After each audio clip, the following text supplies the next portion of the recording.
fui tentar, né, gente? Uma maquiagem, uma coisinha diferenciada. Pois não é que a minha base explodiu. Minha base explodiu, eu que não sou boba nem nada. Tive que usar tudo que explodiu na minha cara e agora eu tô aqui com essa cara parecendo cera duríssima.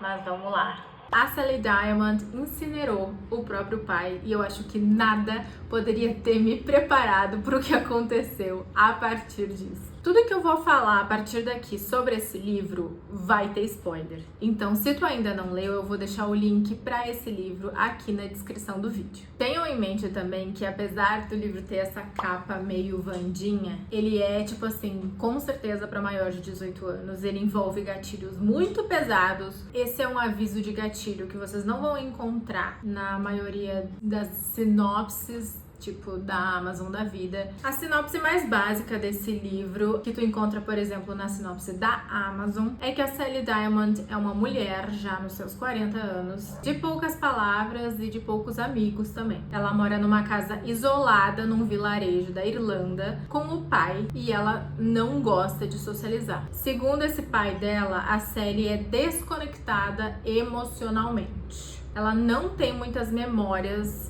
de acontecimentos da infância dela e ela é muito literal. Então tudo que falam pra ela, ela leva ao pé da letra.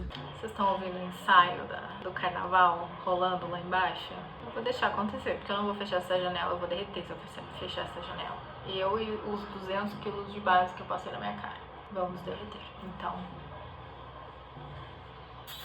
E é por isso que ela não consegue entender por que ter incinerado o próprio pai, como eu falei no começo do vídeo, é errado. Porque ela, em uma conversa com ele sobre o que fazer quando ele fosse morrer, quando ele já tava velhinho, ele fala, quando eu morrer pode me jogar no lixo. E ela leva isso a sério. E quando ela encontra ele morto, ele morre de doença, de velhice mesmo, ela incinera ele e joga ele no lixo. E aí o que acontece? Óbvio que ela vira um alvo de atenção não só da polícia, como também da imprensa, porque é um caso muito inesperado de uma filha incinerando o próprio pai, jogando no lixo, sem nenhum pudor, sem nenhuma tentativa de esconder, inclusive. E aí, como se não bastasse essa treta pra ela resolver, ela ainda acaba encontrando 3 cartas que o pai dela deixou pra ela, contando sobre a verdadeira história da vida da Sally. E o que ela descobre é uma realidade horrível, muito violenta. E assim, eu posso também começar esse vídeo falando de como ter lido A Estranha Sally Diamond me fez querer todos os livros dessa autora, assim. E como é bom também ler autores de lugares diferentes, porque esse ano, coincidentemente, esse é o segundo livro que eu tô lendo, que se passa na Irlanda. E eu acho que nunca antes tinha lido um livro que se passasse na Irlanda, sabe?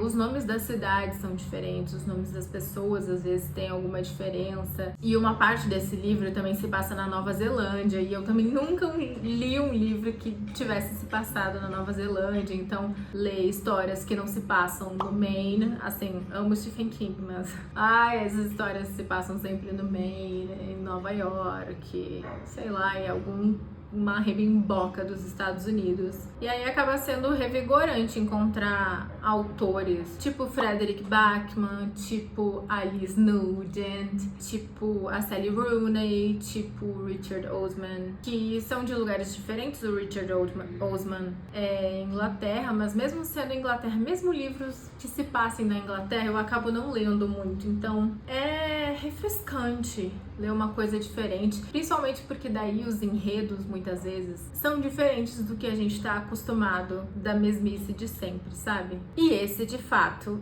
é um livro muito diferente. E aí, claro, eu tô falando aqui que ele se passa em parte na Irlanda e em parte na Nova Zelândia, mas essa história me lembrou muito o crime real que aconteceu, que a mídia nomeou como as 3 de Cleveland.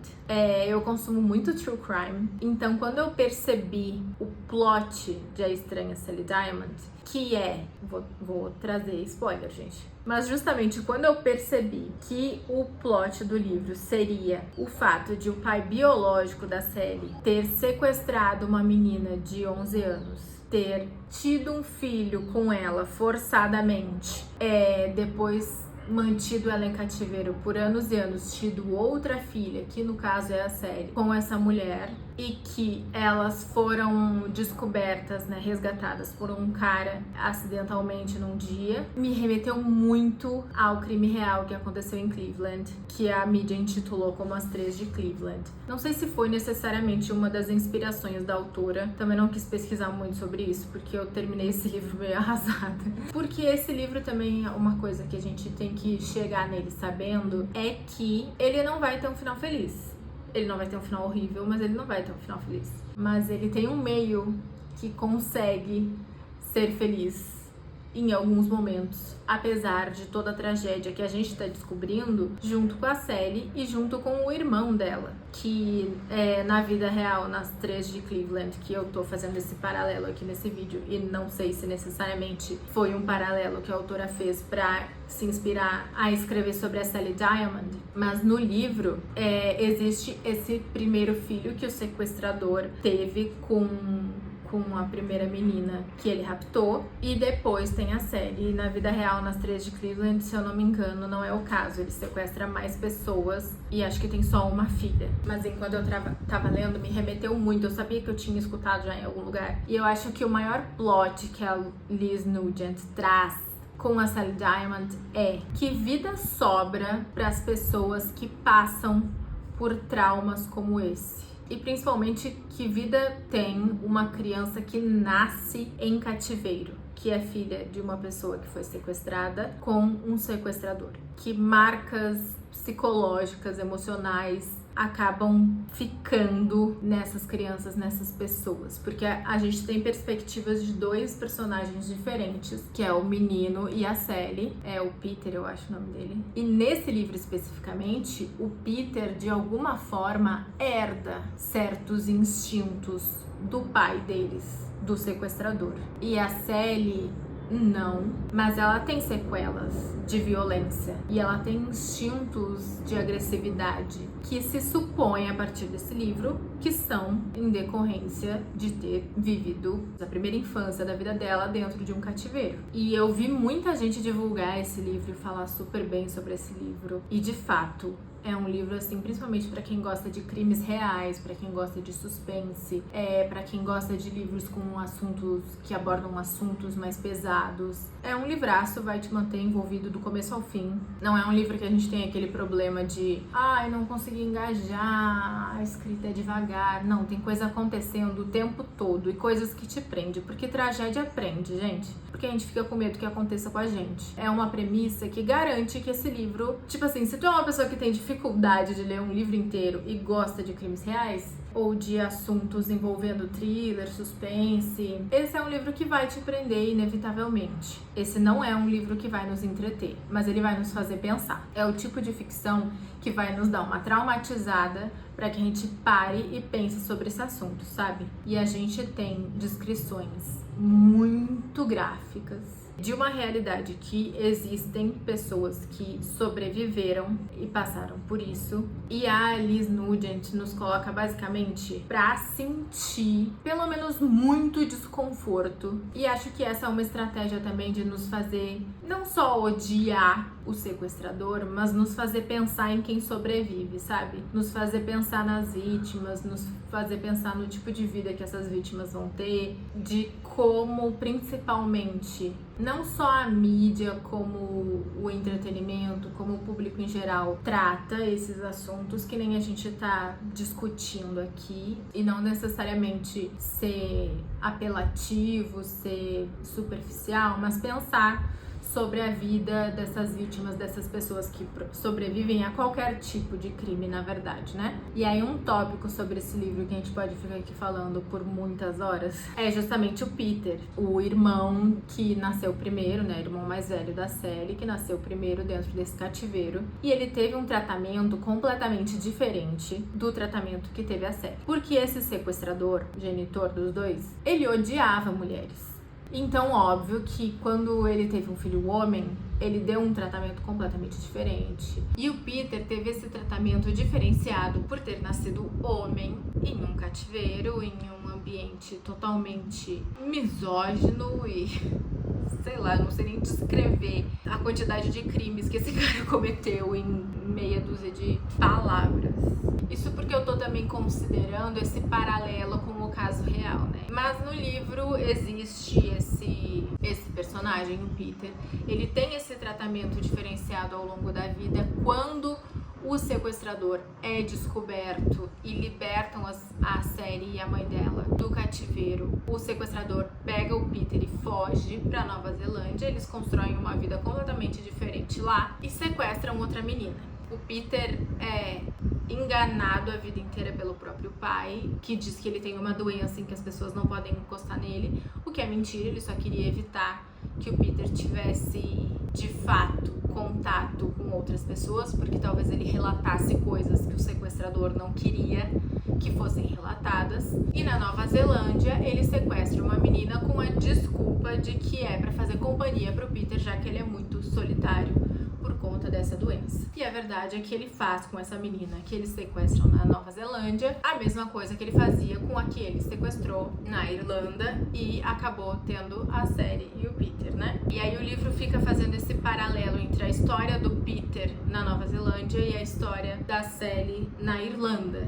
lidando com as consequências, evidentemente. E aí, voltando um pouco pra Nova Zelândia, pra essa menina que eles sequestram, quando o Peter descobre que a doença dele é uma mentira do pai dele, ele mata o pai dele num acidente de carro. E ele não liberta a menina que o pai dele sequestrou pra ele. Ele não liberta, porque ele simplesmente supõe, e aí ele já é adolescente, 17 anos, 18, ele simplesmente supõe que ele já é melhor que o pai dele por simplesmente não abusar dela. E aí ele decide não soltar ela. E meu Deus, esse trecho é um trecho que me irrita muito. A forma como o pai dele enxergava as mulheres e como fez ele enxergar as mulheres. E como ele sofre pela vida que ele não teve, achando que tinha uma doença e não percebe que ele tá fazendo a mesma coisa, que ele simplesmente não consegue enxergar aquela menina que foi raptada, que era menor de idade também, óbvio, porque óbvio que o pai dele era um... Ele não consegue enxergar ela como uma pessoa. Ele consegue enxergar todas as dores de não ter convivido, não ter ido para a escola, e não consegue levar em consideração aquela menina que foi raptada da própria família. Ele não enxerga o que há de errado. E ele sai impune. Esse livro vai terminar e ele vai sair impune de ter dado continuidade aos crimes do pai dele. E aí a gente consegue puxar um zilhão de fios a partir do fato do Peter ter dado continuidade aos crimes do pai dele, do pacto da masculinidade, da hereditariedade desse pacto. E aí eu até esqueci de mencionar isso, mas o Peter, enquanto novinho, enquanto ele ainda achava que tinha uma doença, ele acaba deixando um amigo morrer afogado porque ficou com medo de tentar salvar o amigo e encostar nele, e ele achava que tipo, a pele dele ia apodrecer e ele ia morrer se encostasse em alguém, então ele deixou o amigo dele morrer. E o quanto ele sofre por esse amigo que morreu, e o quanto ele tem um luto por isso. A autora foi muito sutil nessas passagens da Nova Zelândia que eu tô mencionando aqui, sobre o quanto o Peter não conseguia enxergar a menina raptada como uma pessoa. Ela foi muito sutil. O impacto do não dito nesse livro, eu acho que é o que mais machuca a gente. Deixa totalmente implícito o quanto é inquestionável na cabeça dele. É uma premissa básica, é uma verdade que ele já nasceu sabendo, digamos assim, que as mulheres estão ali para servir. E ele não questiona isso, ele questiona todas as outras decisões do pai dele, inclusive a de abusar de meninas mais novas, mas ele não questiona, em nenhum momento passa pela cabeça dele que talvez aquela menina não quisesse estar ali, que talvez ela quisesse voltar para a família dela, ter uma vida livre, ter uma vida em que ela não tá acorrentada, ter uma vida em que ela não é machucada. Em nenhum momento ele reflete sobre isso. Ele fica muito surpreso quando ele chega em casa depois de ter matado acidentalmente o pai dele, e a primeira coisa que a menina que tá em cativeiro fala é: então agora eu vou ser livre? E ele fica tipo assim, que? Não.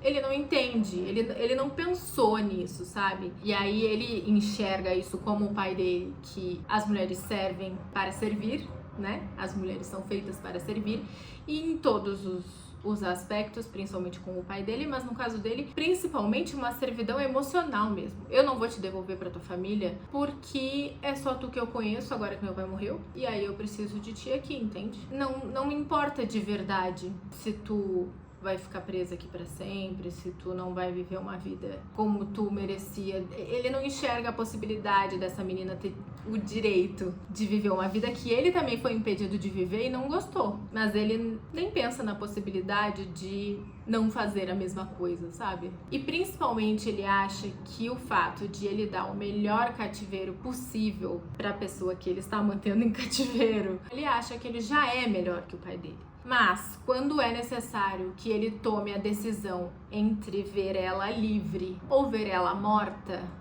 qual das decisões vocês acham que ele tomou? E aí, enfim, eu acho que esse livro rende uma eternidade de conversa, não só a partir desse livro, mas fazendo esse paralelo com o caso das Três de Cleveland e com esse livro, pensar sobre a forma como a gente não só consome esse tipo de conteúdo como um todo na nossa vida, todos nós, mas também pensar nas vítimas, sabe? Até o filme sobre o maníaco do parque, que saiu acho que ano passado, debateu um pouco isso. Muitos desses criminosos, o que eles querem é justamente a popularidade, a atenção. É uma coisa que eu acho que a gente ainda precisa pensar muito. A série do Jeffrey Dahmer também. O nome da série é o nome de um criminoso, sabe? E por mais que ao longo da trama, de qualquer uma dessas tramas, a gente perceba e despreze eles geralmente são psicopatas. Eles não discernem a atenção, se tá sendo uma atenção ruim ou uma atenção boa. É atenção. É o que eles querem. Leiam A Estranha Sally Diamond, se vocês ainda não leram, mesmo com alguns spoilers que eu soltei aqui, eu garanto pra vocês que não arranhou a superfície do que é esse livro. Como eu disse no começo do vídeo, vou deixar linkado aqui na descrição, caso vocês queiram ler. Comentem aqui embaixo, usem a área de comentários pra debater sobre essa leitura também. Acho importante, estarei respondendo a todos. E é isso. Muito obrigada por assistir. Até o próximo vídeo.